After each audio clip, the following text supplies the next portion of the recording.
요즘 길거리 나가보면 정말 아디다스 삼바나 가젤 신으신 분들 진짜 많죠. 이 레트로 디자인이 다시 한번 유행의 한가운데 딱 섰는데요.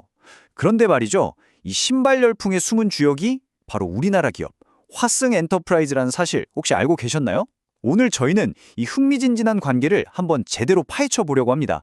자, 그런데 정말 놀라운 숫자가 하나 있습니다. 바로 99.7%.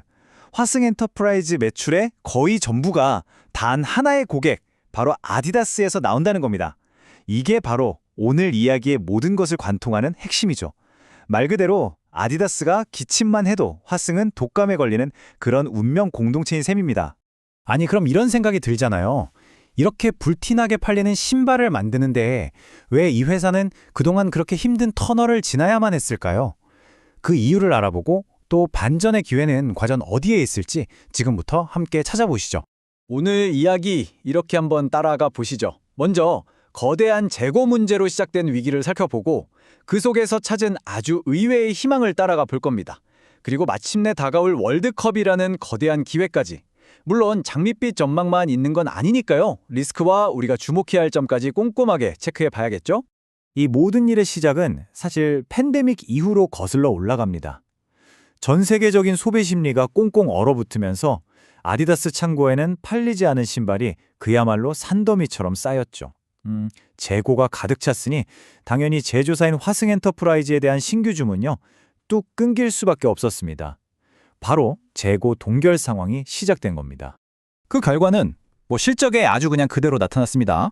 보세요. 한때 826억 원이나 하던 영업이익이 글쎄 1년 만에 357억 원으로 이건 반토막도 더 난 거죠. 고객사의 주문 감소가 얼마나 치명적인 타격을 주었는지 이 숫자 하나만 봐도 바로 알 수 있습니다.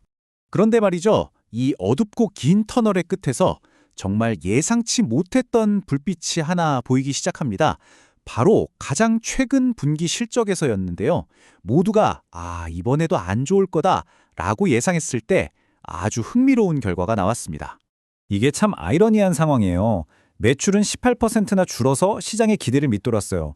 그런데 이익은 오히려 시장의 예상을 24%나 훌쩍 뛰어넘었죠. 우리가 흔히 말하는 어닝 서프라이즈, 즉 예상 밖의 좋은 실적이라는 건데요. 아니, 도대체 어떻게 매출이 줄었는데 이익은 늘 수 있었을까요?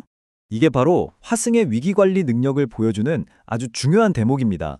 주문이 줄어든다고 회사가 그냥 가만히 손 놓고 있었던 게 아니라는 거죠. 내부적으로 허리띠를 바싹 졸라매서 비용을 통제하고 또 이왕이면 이익이 많이 남는 제품 위주로 생산 라인을 바꾸는 등 아주 영리하게 대처했다는 신호로 볼 수 있습니다. 자, 이제 과거의 아픔은 뒤로 하고 미래의 가장 큰 기회로 한번 시선을 돌려보겠습니다. 바로 2026년 북중미 월드컵입니다. 이 세계적인 축제가 화승한테는 정말 게임 체인저가 될 수 있다는 분석이 나옵니다. 회복 시나리오는 이렇게 그려집니다.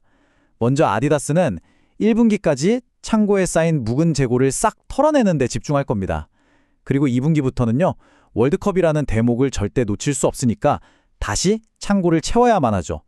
바로 이때 신제품 주문이 폭주하기 시작하는 겁니다. 바로 이 시점부터 화승의 공장이 다시 쌩쌩 돌아가기 시작할 거라는 예측인 거죠. 그리고 그 효과는 역시 숫자로 증명됩니다. 시장에서는 2026년 매출이 10% 이상 성장하고 특히 영업이익을 보세요. 무려 227% 폭증! 와, 이건 정말 어마어마한 숫자죠. 월드컵이라는 단 하나의 이벤트가 수익성을 얼마나 극적으로 끌어올릴 수 있는지 보여주는 대목입니다. 자, 그런데 물론 모든 게 이렇게 장밋빛으로만 흘러가리란 보장은 없겠죠? 당연히 넘어야 할 산도 있습니다. 이 부분도 우리가 아주 냉정하게 짚고 넘어가야 합니다. 가장 큰 리스크. 사실 우리가 맨 처음에 봤던 그 숫자로 다시 돌아가야 합니다. 99.7%.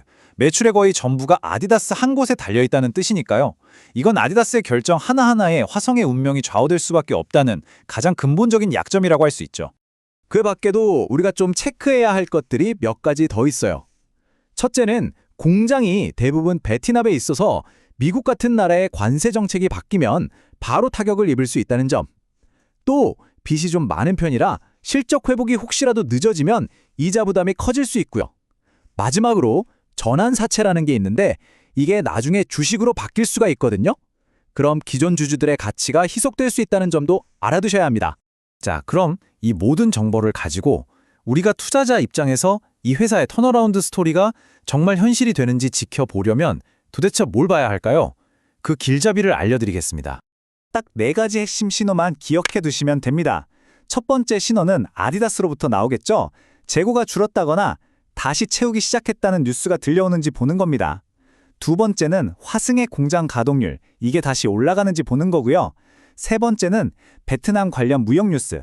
마지막으로 회사가 빚을 잘 갚아서 재무가 튼튼해지고 있는지도 꼭 확인해야 할 포인트입니다. 현재 상황을 한 문장으로 딱 요약하면 이렇습니다. 실적의 바닥은 이제 확인했고 2020년 월드컵이라는 거대한 파도를 기다리는 국면에 있다는 거죠. 결국 이 이야기는요. 단기적인 주가 등락에 일희일비할 게 아니라 좀 더 긴 호흡으로 이 회복 사이클 전체를 봐야 한다는 게 핵심인 겁니다. 최악의 터널을 지나서 이제 월드컵이라는 정말 거대한 기회 앞에선 화승 엔터프라이즈. 과연 이 경기 시작을 알리는 휘슬이 정말 거대한 컴백의 신호탄이 될 수 있을까요? 오늘 이야기가 여러분이 스스로 판단하시는데 좋은 재료가 되었기를 바랍니다.